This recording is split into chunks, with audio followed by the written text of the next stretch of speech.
Conversamos esta tarde con el profesor Oscar Arnal, profesor de Derecho Constitucional en la Escuela de Estudios Internacionales de la Universidad Central. Y precisamente conversábamos sobre el tema de la violencia política, tan terrible como veíamos en el editorial. El terrorismo se ha puesto de moda, sobre todo en el campo de la política, para eliminar a adversarios por el poder. Esto del Ecuador, ¿cómo lo enmarcas tú? Sí, dentro de la lucha contra justamente las mafias, el narcotráfico y evidentemente las componendas oscuras, ¿no? Que hay a veces entre unos y otros ligadas a la política, ¿no? Es gravísimo lo que está pasando en el Ecuador, digamos, 3 muertes muy recientes, primero un alcalde, luego el candidato presidencial Fernando Villanueva. Villanueva, Villavicencio, Sí. y después el tema del asesinato que acaba de haber hoy al dirigente de Correa, ¿no? O sea, son 3 muertes seguidas que evidentemente causan dolor y causan además también pánico, ¿no? En la dirigencia política y en todo aquel que es candidato y evidentemente un país, digamos, donde se pensaba que había una cierta estabilidad, ¿no?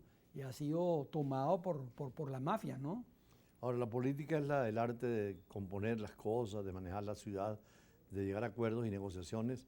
Acá esto todo lo rompe y además que no es un enemigo de la política en política, sino es el narcotráfico y el terrorismo organizado que pone en jaque a la propia sociedad.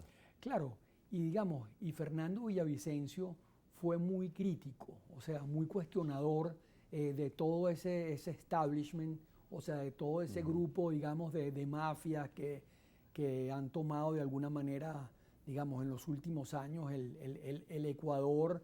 Y bueno, fue una revancha, una venganza, un asesinato a un periodista además que era profundamente crítico con todo lo que estaba pasando en el Ecuador, ¿no? Por cierto, hubo una medida constitucional que es la muerte cruzada, que es cuando el presidente puede disolver el Congreso. Y fue lo que hizo el presidente anterior porque tenía también la amenaza de destituirlo. Es decir, cuando no hay fuerzas políticas fundamentales, pasa estos desórdenes en el carácter político, diferente a la democracia donde hay grandes fuerzas sólidas. Sí, el presidente además entonces llama a estado de emergencia, ¿no? En medio de una campaña electoral que tiene en pocos días definirá la primera vuelta, ¿no? Claro. Ahora, el caso del Ecuador, Colombia está muy cerca, ahí está la selva, pareciera que todos tienen vínculos, porque en los asesinatos siempre aparece ciudadanos, como también en Haití, en el asesinato del primer ministro, vinculados a la mafia y al narcotráfico y a la coca, ¿no? Sí, digamos, Colombia es un país que, digamos, que habla de eso mismo, ¿no? O sea, el asesinato, y en la historia de América Latina no ha estado ajena a todo esto, pero un desencadenante del movimiento guerrillero y de esa especie de guerra civil que vivió Colombia por tanto tiempo fue el asesinato de Jorge Eliezer Gaitán, por ejemplo, También de Galán también. hay una referencia en México también. Sí, con Colosio, el asesinato de Colosio en Sí. México fue durísimo, iba a ganar las elecciones, era el candidato, digamos, con mayor apoyo de la población y fue vilmente asesinado, ¿no? Esta repetición de acontecimientos complican la paz y la tranquilidad en el continente que quiere salir de subdesarrollo hacia niveles altos, teniendo como modelo Europa, pero la democracia todavía tiene que ir más por la educación tal vez, a tener mejores niveles de comprensión y de diálogo.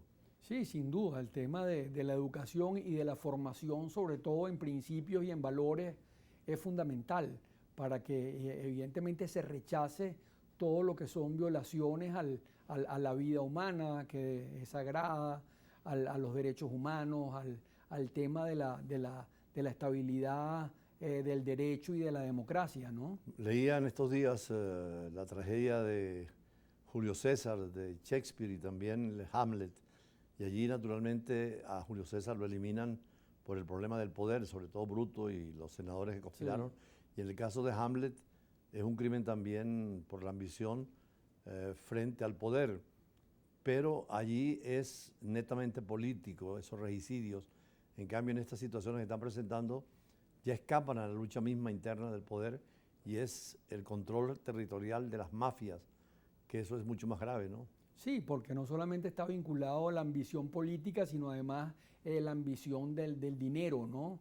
O sea, el dinero por el dinero mismo y hacerse de, digamos, de políticos para usar los políticos y comprar los políticos con el tema de las drogas, ¿no? O sea, es gravísimo lo que está pasando en América Latina en este momento y en nuestro continente y quizás en el mundo, ¿no?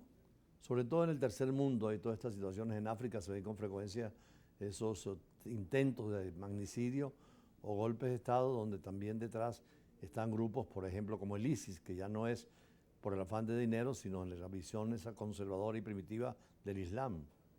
Totalmente, o sea, bueno, lo que está pasando en este momento, por ejemplo, en Afganistán, con los talibanes violando los derechos humanos de las mujeres, o sea, es realmente terrible, ¿no? Eh, Una situación bien lamentable y efectivamente, como dices tú, que enseñas derecho constitucional, la norma suprema es la Constitución y también las leyes, pero hay una axiología detrás que es el bien común, la justicia social, y en estas situaciones se rompe con todo eso. Vamos a ir al corte, doctor Oscar Arnal, y vamos a conversar también de las elecciones en Argentina, que es un análisis que amerita profundidad por la situación tan especial de un gobierno de izquierda con una posibilidad de un retorno de los de Macri, pero con sorpresas que se dan en el escenario electoral. Ya regresamos.